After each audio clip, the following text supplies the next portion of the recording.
विद्यार्थी मित्रांनो, सगळ्यात बसले ज्या भाषणाची आपण आतुरतेने वाट पाहत आहात,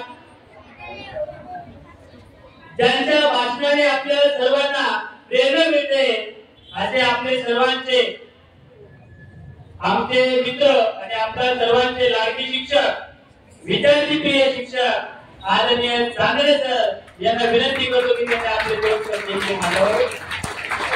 आदरणीय चांदणे सरांनी जोरदार टाळ्या पाहिजे.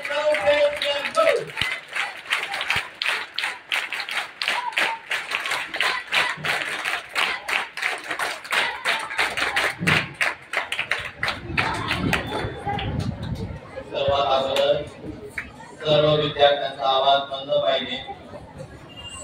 जर मी बोलत असताना कोणता विद्यार्थी मला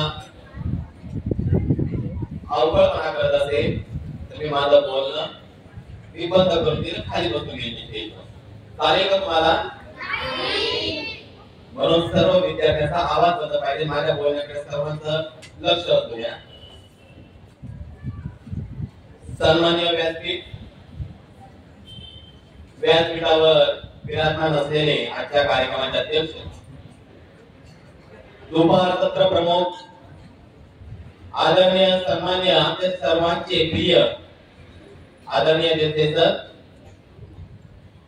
तसेच ज्येष्ठ शिक्षक श्री सूर्यवंशी सर, माझे सर्व सहकारी शिक्षक, शिक्षिका, शिक्षकेतर कर्मचारी वर्ग आणि माझ्या छोट्याच्या सर्व लाडकी माझे विद्यार्थी मित्रांनो, सर्वांना माहितच आहे की आज 1 ऑगस्ट आणि या 1 ऑगस्ट दिनी भारत देशाला असा एक कोहिनूर हिरा लागू केलेला आहे. स्वातंत्र्यपूर्व काळामध्ये त्यांनी आपली चळवळ सुरू केली. लोकनायक म्हणून त्यांना आपण ओळखत असतो, ते म्हणजे बाळ गंगाधर टिळक. आज यांची पुण्यतिथी. आणि त्याचबरोबर मराठी साहित्याच्या माध्यमातून वंचित उपेक्षितांच्या प्रश्नांना न्याय मिळवून देणारे थोर समाज सुधारक, विचारवंत, प्रसिद्ध लेखक, प्रसिद्ध कवी, व्याख्याते असे साहित्य सम्राट लोकशाहीर अण्णाभाऊ साठे यांची आज जयंती. आणि हा कार्यक्रम साजरा करण्यासाठी आपण या ठिकाणी एकत्रित जमलेलो आहोत. बाळांनो, आतापर्यंत आपले जे विद्यार्थी असतील 20-30 ते विद्यार्थ्यांची संख्या या ठिकाणी मी काही मोजली नाही, पण बरेचशा विद्यार्थ्यांनी बाळ गंगाधर टिळक यांच्याविषयी आपल्याला या ठिकाणी माहिती सांगितली. आणि बोटावर मोजणारे काही विद्यार्थी असतील त्यांनी लोकशाहीर अण्णाभाऊ साठे यांच्याविषयी त्यांना काही माहिती असेल किंवा इकडून काही जमा केली असेल, ती तुमच्या समोर त्यांनी त्याचं मनोगत व्यक्त केलं आहे. मी काय या ठिकाणी तुझा वगैरे करत नाही. माझं म्हणणं फक्त एकच आहे की जे विद्यार्थी आहेत त्या सर्व विद्यार्थ्यांनी आपले जे मनोगत या ठिकाणी व्यक्त केले अतिशय उत्तमरित्या, म्हणजे त्यांच्या आजच्या बोलण्याला किंवा मनोगत त्यांनी जे व्यक्त केलेलं त्याचा कौतुकात होत आहे. पण थोडं तुम्ही या ठिकाणी अण्णाभाऊ साठे यांच्याविषयी मी बोलण्यासाठी या ठिकाणी तुमच्या समोर उभा आहे. तिकडून आवाज येत आहे. आता ते मॅडम त्याचा आवाज बंद करा. त्या गडद अंधाराचा शेवट दिसत होता. लक्ष द्या सर्वांनी. त्या गडद अंधाराचा शेवट दिसत होता. समतेचा तो दिवा लखत चमकत होता. समाजाचे सर्व कोपरे प्रकाशाने उजळीत विचारांची मशाल पेटवली राहत आहे. वाघापरी लढताना आम्हा सर्वांना दिसत होता. आज हे लोकशाहीर अण्णाभाऊ साठे यांची आज जयंती. आणि त्या जयंती निमित्ताने बाळांनो, मला त्यांच्या जीवनामध्ये ज्या ज्या गोष्टी घडल्या गेलेल्या आहेत, वास्तववादी सत्य काही गोष्टी त्या मी तुम्हाला सांगणार आहे. बाळांनो, 1 ऑगस्ट आणि म्हणजे श्रावण महिना म्हणून आपण सुद्धा ओळखत असतो. सातारा जिल्ह्यामध्ये वाटेगाव छोटस गाव आहे ते. आणि त्या वाटे गावाच्या आडोशाला गावाच्या बाहेर याची वस्ती होती. आणि त्या वस्तीमध्ये उपेक्षित असा असलेला समाज आणि त्या समाजामध्ये अण्णाभाऊंचा जन्म झाला. अण्णाभाऊंचं नाव म्हणजे तुकाराम. ज्या वेळेला तुकारामचा जन्म झाला आई वडिलांना आनंद झाला, पण त्याच बरोबर थोडस घरामध्ये 18 विश्व दारिद्र्य असल्या कारणाने झाल्या त्या बाळाला बाळगुटी सुद्धा बाजाराला पैसे नव्हते हो. तरी देखील दिवस मागे दिवस होत गेले. अण्णाभाऊ लहानाचे मोठे होत गेले. मोठे होत असताना आपले वडील आपल्या आईचे काही काम वगैरे करतील, ते त्या ठिकाणी जातील, त्याच्यासोबत अण्णाभाऊ सुद्धा लहान लेकरासारखं त्यांच्या मागे मागे फिरत असायचे. वारणा नदीच्या खोऱ्यामध्ये वाढलेलं हे पोरग ज्या वेळेला लहानाचे मोठं होत गेलं, त्यावेळेला या समाजामध्ये असणाऱ्या ज्या जातीय विषमता काय असते, वर्णभेद काय असतो, याविषयी हळूहळू अण्णाभाऊंना समज होत जात. लहानाचे मोठे होत जात असताना बाळानो वयाच्या 11व्या वर्षी ज्या वेळेला गावामध्ये महापूर पसरला, गावामध्ये पाणी शिरलं गेलं, त्यावेळेला अण्णाभाऊंना वाटलं की गावामध्ये आता आपलं काही शिल्लक नाही. अण्णाभाऊंचे वडील मुंबईला मोलमजुरी काम करत असायचे. त्यांना वाटू लागलं की मी माझ्या वडिलांसोबत त्या ठिकाणी 2 पैसे कमवण्यासाठी जाईल, किंवा मी स्वतःचा का होईना पण मी उदरनिर्वाह करू शकतो. वयाच्या 11व्या वर्षी अण्णाभाऊंनी आपल्या वडिलांसोबत जाण्याचा निर्धार केला. वडिलांना त्यांनी सांगितलं की दादा भाऊ वगैरे काही म्हणत असतील त्यांना घरामध्ये वडिलांना की मी सुद्धा तुमच्या सोबत येतोय. अण्णाभाऊच्या वडिलांनी सांगितलं की चालत होकातीला परवानगी दिली की ठीक आहे चल. जाण्यासाठी पैसे नव्हते. 300-400 मैल पायी चालत असताना सातारा जिल्ह्यापासून मुंबई पोहोचण्यासाठी त्यांनी पायी चालत मुंबई गाठली. आणि मुंबई गाठल्यानंतर काय त्या ठिकाणी त्यांचं स्वतःचं घर दार फ्लॅट वगैरे काही होतं का? अहो दादा 1 रुपयाची जमीन सुद्धा त्यांचा नव्हता. असं त्या ठिकाणी झोपडपट्टीमध्ये ते राहू लागले. अण्णाभाऊच्या हाताला जे काम लागेल, पेपर वाटण्याचा असो, पेपर उचलण्याचा असो, जे काही मोलमजुरीचं काम असेल ते अण्णाभाऊ करू लागले. अण्णाभाऊ शिकलेले नव्हते.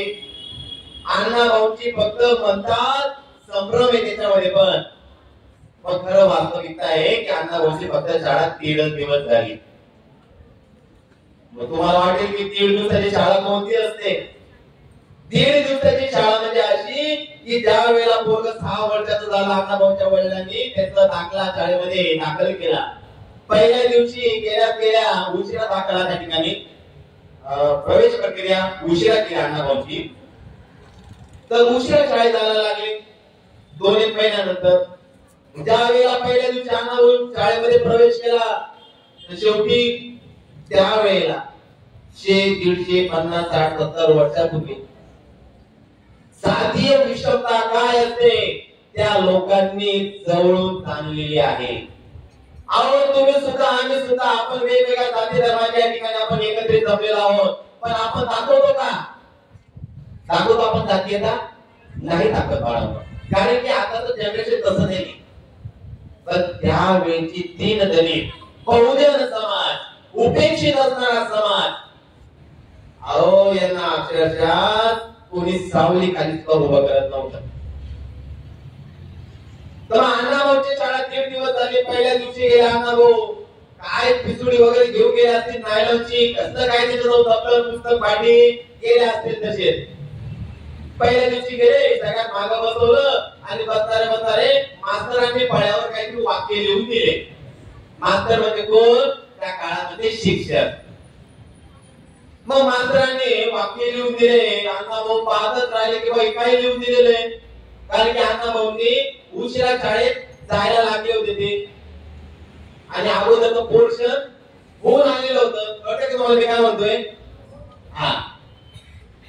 आणि मध्यरात्रीची वेळ झाली किंवा हे वाक्य उद्या सर्वांनी पाठ करून आणायचं.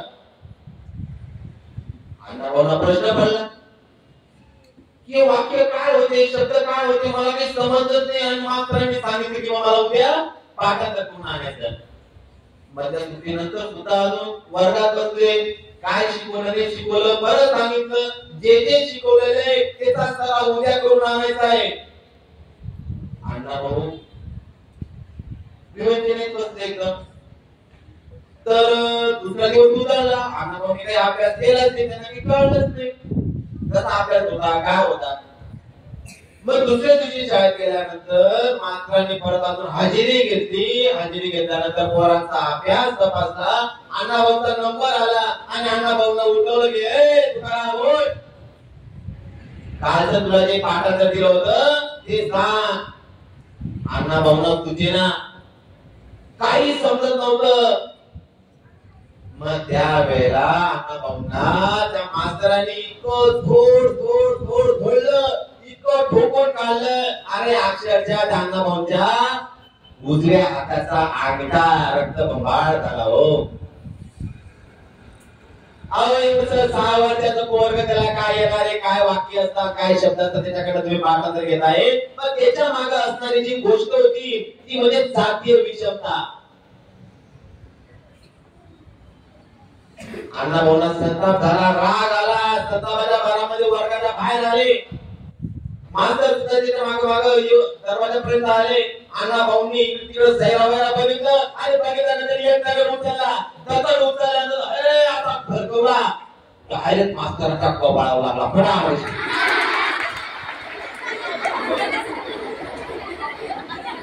दगड लागलं, मास्तर तिकडे ओरडून आला. अण्णाभाऊंना वाटलं की आता या ठिकाणी मास्तर रक्तबंबाळ झालेला आहे, आता इथून आपण पळून जाऊ. पण बाळांनो एक लक्षात घ्या, तुम्ही सर्वांनी विरोधवादी हा शब्द घेतला, माझं वाक्य घेतलं, कारण की याच्यामध्ये मला जिवंतपणा ओतायचा होता. पण याच्या मागचा अर्थ काय होता हे लक्षात आलं का तुमच्या?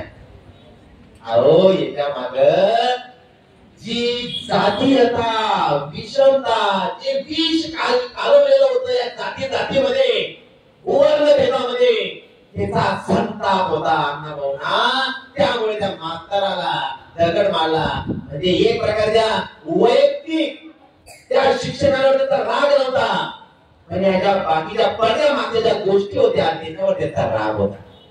हे समजून घ्या.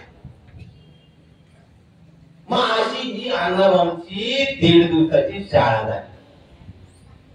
मग बाळानं ज्या वेळेला मुंबईला अण्णाभाऊ आपलं काम करत होते, काम करत असताना जे जे काम भेटल ते काम करू लागले. पण अण्णाभाऊंना शिकण्याची फार आवड होती, फार भरपूर आवड होती. तुम्हाला प्रश्न पडल किंवा मला पण पहिले अगोदर प्रश्न पडायचा की अण्णाभाऊंची 1.5 दिवस शाळा झाली, एवढे विचारवंत आपण त्यांना म्हणतो, एवढे थोर समाजसुधारक म्हणतो, एवढे चांगले पुस्तक लिहिले, एवढे गोवाडे लिहिले, गीत रचले, कादंबऱ्या लिहिल्या, ते कसं काय? आवड तुम्हाला आम्हाला साधं एक पेज दिलं किंवा याच्यावर 10 वाक्य तुझ्या मनाची लिहून दाखव, लिहिता येईल आपल्याला? लिहिता येईल का? एखादी कविता टाईप करून दाखवा तरी आपल्याला शब्द सुचणार नाही. आणि या 1.5 वर्षाची शाळा झाली माणसाने, कोणाने त्याच्यावरून अभ्यास करायला माहितीये? अहो ज्या वेळेला ते काम लागायचं अण्णाभाऊंना, पेपर उचलायचं, पेपरचे कट्टे दुकानावर पोचवायचे, त्यावेळेला जे काही वेळ मिळेल त्या वेळेला त्या पेपर मध्ये जे शब्द असायचे ते शब्दाची ते काय करायचे, जुळवाजुळव करायचे. दुकानावरच्या पाट्या असायच्या त्या पाट्या वाचायचे. ते जे काही आपल्या हातामध्ये मिळेल, वाचता येईल किंवा नाही येईल, पण प्रयत्न तर करू. माणूस किती हुशार असला चांगली गोष्ट आहे, पण मनुष्याच्या अंगी सर्वात महत्वाचा प्रयत्नशील गुण असणं गरजेचं आहे. हुशारी काही वेळेला आपल्याला पराजयाकडे ओढून घेऊन जात असते, पण प्रयत्न सतत प्रयत्न करत राहा, ते प्रयत्न आपले कधीही वाया जात नाही. असा हा एक गुण अण्णाभाऊंच्या जीवनामध्ये त्यांच्या आयुष्यात होता. मग अण्णाभाऊंनी हळूहळू काय केलं माहिती का, वाचनाला सुरुवात केली. आणि वाचनाला सुरुवात केल्यानंतर त्यांना वाटलं कुठेतरी, कारण की त्यांची निरीक्षण क्षमता अतिशय प्रबळ शक्तीची होती. निरीक्षण क्षमता अण्णाभाऊंच्या आतापर्यंत जे आपण कादंबऱ्या बघू, जे लेख बघू आपण, तर अण्णाभाऊ साठेंनी जे वास्तववादी जीवन असेल, दीनदलितांच्या जीवनावर असेल, मोलमजुरांच्या जीवनावर असणाऱ्या ज्या गोष्टी असतील, त्याच्यावरच त्यांनी वास्तववादी लिखाण काम केलेलं आहे. मित्रो, आनंद वाटेल मला सांगायला, आनंद वाटेल, तुम्हाला सुद्धा अभिमान वाटेल. अहो, या 1.5 दिवसाच्या काळात शिकणाऱ्या माणसांनी 35 पेक्षा जास्त कादंबऱ्या लिहिलेल्या आहेत. कथा 200 पेक्षा जास्त, लोकनाट्य तमाशा 100हून अधिक त्यांनी लिहिलेले आहेत. गीत पोवाडे अशी तर असंख्य लिहिलेले आहेत. त्याचबरोबर आपल्या प्रबळ वाणीतून समाज प्रबोधन, प्रवचन असे अनेक त्यांनी केलेले आहेत. म्हणून बाळांनो, यांना लोकशाहीची उपमा आपण दिलेली, जी पदवी दिलेली आहे ती काय आधी तशी दिलेली नाही, आयडिया घेण्याचं काम नाहीये. अहो, 1.5 दिवसाची शाळा शिकणाऱ्या या मनुष्याने इतकं लिखाण काम केलेलं आहे. आणि त्यांचं लिखाण काम म्हणजे ते काय आहे, जे कष्टकरी माणसं आहेत, जे कष्टकरी समाज आहे, जो दीनदलित समाज आहे, जो बहुजन समाज आहे, जो मोलमजुरी करणारा समाज आहे, त्यांच्या जीवनावर आधारित असणाऱ्याच गोष्टी त्यांनी आपल्या लिखाणातून प्रकटपणे त्यांनी लिहिलेल्या आहेत, प्रसिद्ध केलेल्या आहेत. त्यावेळेला कसल्या वया, कसले पुस्तक, कसलं काय, अहो, एक पान जोडून त्यांनी आपलं लिखाण काम पूर्ण केलेले. मला आनंद वाटेल सांगायला, अण्णाभाऊंनी आपलं जे लिखाण काम आहे ते जर एखाद्या प्रकाशनाला जो विकला असतं त्या काळी, ऐकावं, आपलं लिखाण काम जर एखाद्या प्रकाशन म्हणजे पुस्तक छापणारे असतात त्यांना जर विकला असतं, तर अण्णाभाऊ साठेंच्या नावावर आज करोड रुपयाची संपत्ती राहिली असती. तर त्यांनी कदापिही आपलं प्रकाशन कोणाला विकलं नाही. लक्षात घ्या, त्यांचे पोवाडा महाराष्ट्रामध्ये सगळ्यात पहिला पोवाडा म्हणजे अण्णाभाऊ साठेंनी छत्रपती शिवाजी महाराजांच्या जीवनावर ज्या वेळेला त्यांनी लिहिला, ज्या वेळेला त्यांनी गायला, ज्या वेळेला त्यांची रशियाचा प्रवास, रशियातील प्रवास आणि त्याचा प्रवास वर्णन आहे.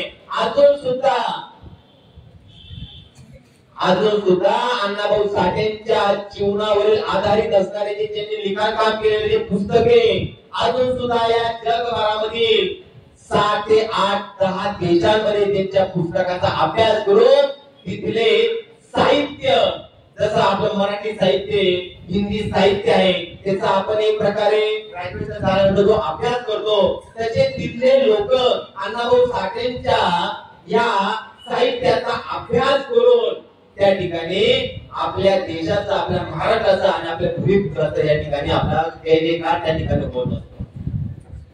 अण्णाभाऊ साठे म्हणतात, त्यांचं वाक्य आहे, आपल्या हिंदू संस्कृतीमध्ये असं आहे की ही पृथ्वी शेष नागाच्या मस्तकावर आहे. काय? ही पृथ्वी शेष नागाच्या मस्तकावर आहे, पण मुळात नाही.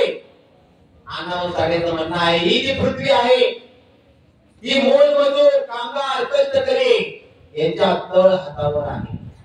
म्हणजे काय, जर या ठिकाणी कोणताही मोलमजूर, कामगार, कष्टकरी मनुष्य तो काम केले त्यांनी, तर आज आपला हा विश्व, आपला हा भारत देश एवढा प्रगत कसं काय होता?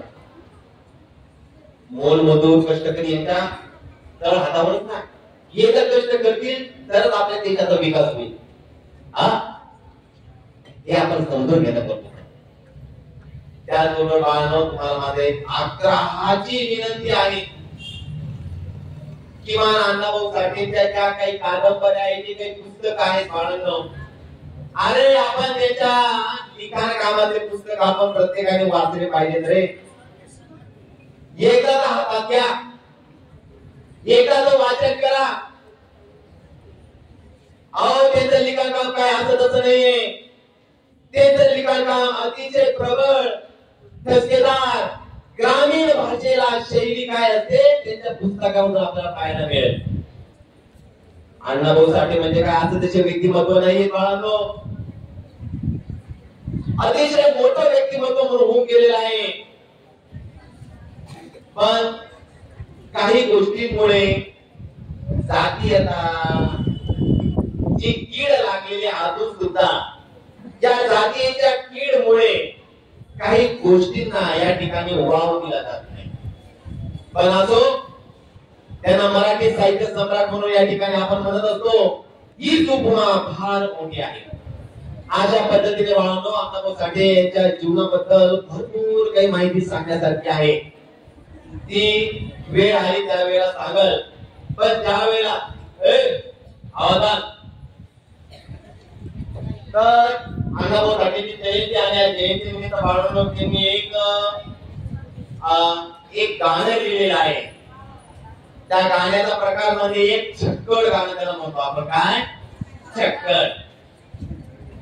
ज्या वेळेला आपला महाराष्ट्र संयुक्त होत होता, संयुक्त महाराष्ट्राची चळवळ, त्यावेळेला कर्नाटक मधला जो काही भाग आहे तो आपल्या महाराष्ट्रामध्ये संलग्न होणार होता. पण त्यावेळेला महाराष्ट्राची जी आपल्या ठिकाणी काही क्रांतिकारक काही चळवळ वगैरे झाली, तर त्यावेळेचा तो तिकडचा जो प्रदेश आहे, निपाणी, बेळगाव, कर्नाटक मधला भाग, कारवार, असे जे काही प्रदेश आहेत ते आपल्याकडे होते, पण कर्नाटक राज्याकडे ते संलग्न झाले. म्हणजे एक प्रकारे म्हणजे का की जसं काही आपलं घर आहे, आपल्या घरामधलंच आहे, आणि इथं मधूनच एक भिंत पडून गेली, वाटे पडून गेले आपले, आणि आपले बाकीचे सदस्य तिकडे राहून गेले आणि आपण इकडे राहून गेलो महाराष्ट्रामध्ये. अशी परिस्थिती. किंवा एक प्रकारे त्याला आपण दुसरा आता समजूया की आपल्या घरामधला करता माणूस ज्या वेळेला लांब कुठेतरी दोन पैसे कमवण्यासाठी किंवा उदरनिर्वाह करण्यासाठी जात असतो, त्यावेळेला तो आपल्या पोरा बाळांना सोडून घरी तो एकटाच आपला जीव घेऊन जात असतो. त्यावेळेला त्याच्या मनामध्ये काय घालमेल होत असेल. आपल्या पोरा बाळांना घरी एकटं सोडून आणि आपण त्या ठिकाणी कामासाठी पोट भरण्याचं साधन सोडण्यासाठी आपण जातो आहोत, तर त्यावेळेला त्या मनुष्याच्या काय यातना असते त्याबद्दलची उपमा, त्याबद्दलची काही गोष्टी या गीतामधून सांगितली गेलेली आहे. एक गीत मी तुमच्या समोर मी सादर करू, पण सर्वांचा आवाज बंद पाहिजे. बघा बाळांनो, प्रत्येकाच्या घराघरामध्ये आहे, लक्ष झालं. आपले वडील कुठं गावाला जात राहिले तर आपल्या मम्मीला सुद्धा कुठेतरी वाईट वाटत राहतं, बरोबर की नाही? मग एवढे 5-6 दिवस कशी राहू मम्मी, झाला ना.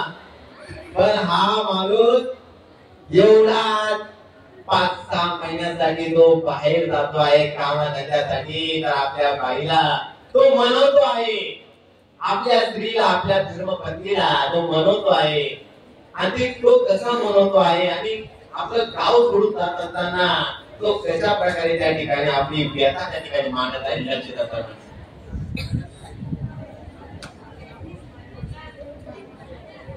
माझी महिना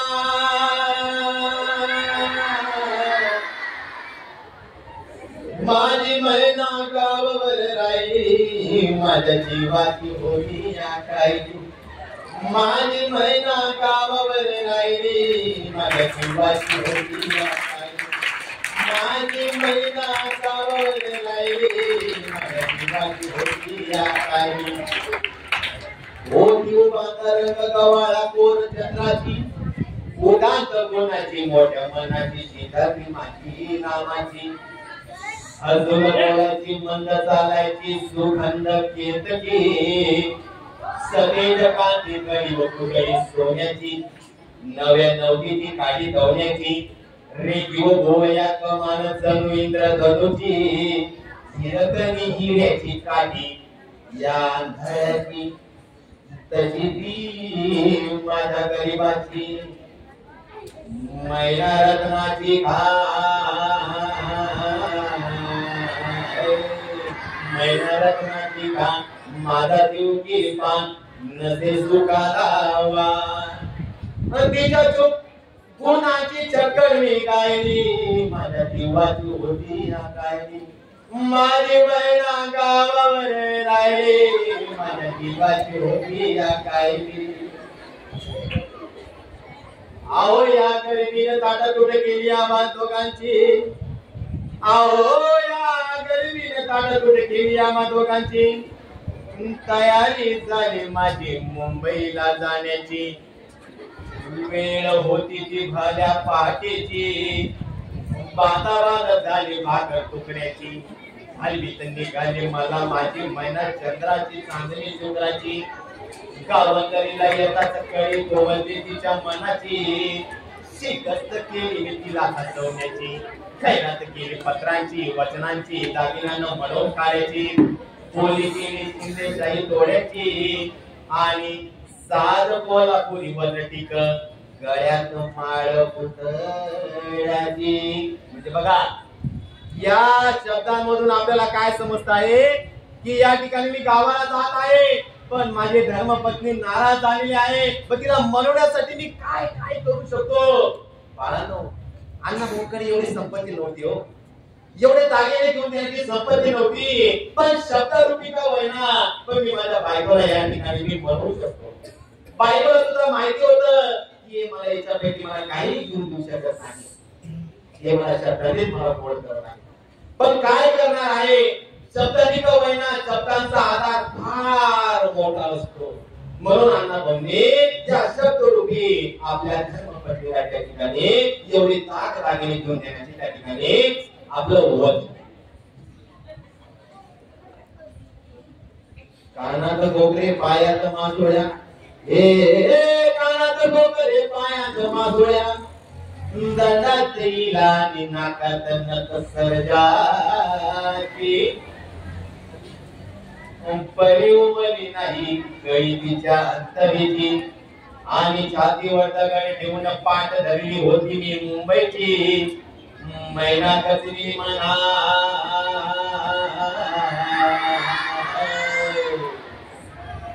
मैना कसली म्हणा ती हो सुसली डोळ्या काय मैना कसली म्हणा ती हो सुसली डोळ्या नाही हसली गाला हात उंच उभी राहिली माझ्या जीवाची होती या कायली माझी मैला गावावर राहिली माझी जीवाची होती या कायली माझी मैला गावावर राहिली माझ्या जीवाची होती या कायली अशी व्यथा बाळांनो अण्णा भाऊंनी आपल्या या चक्कर गाण्यातून व्यक्त केलेली आहे बाळांनो माझा तुम्हाला सर्वांना आग्रह आहे अण्णा भाऊंच्या जीवनावर आधारित असणारे त्यांचे जेवढे काही लिखाण काम असतील सर्वांनी वाचण्याचा प्रयत्न करा बाळांनो आणि पुढच्या वेळेला मी स्वतः या ठिकाणी तुमच्याकडनं मला अपेक्षा आहे की अण्णा भाऊंविषयी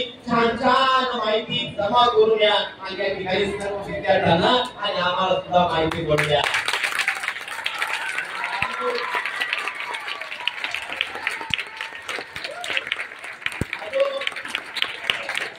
कार्यक्रमाचे आयोजन आदर्श शिक्षक पुरस्कृत आपल्या विद्यालयाचे शिक्षक आदरणीय अमोल महाजन सर यांनी मला कार्यक्रमामध्ये छोट्या कार्यक्रमाला मुंबईच्या पायावर मला सहभाग दिला त्यांचे मी मनापासून आभार मानतो त्याचबरोबर आपल्या विद्यालयाचे पर्यवेक्षक आदरणीय जसे सर यांच्या परवानगीशिवाय कारण की अगोदर त्याची परवानगी काढली की सर मी बोलू का त्यांनी मला हो म्हटलं. त्यानंतर त्या ठिकाणी तुमच्यासाठी बोलायला उभं राहिलं बाळांनो. आणि कार्यक्रम सुद्धा तुम्ही अतिशय सुंदररीत्या ऐकून घेतला त्याबद्दल मनस्वी तुमचा फार मोठा आभारी आहे. धन्यवाद.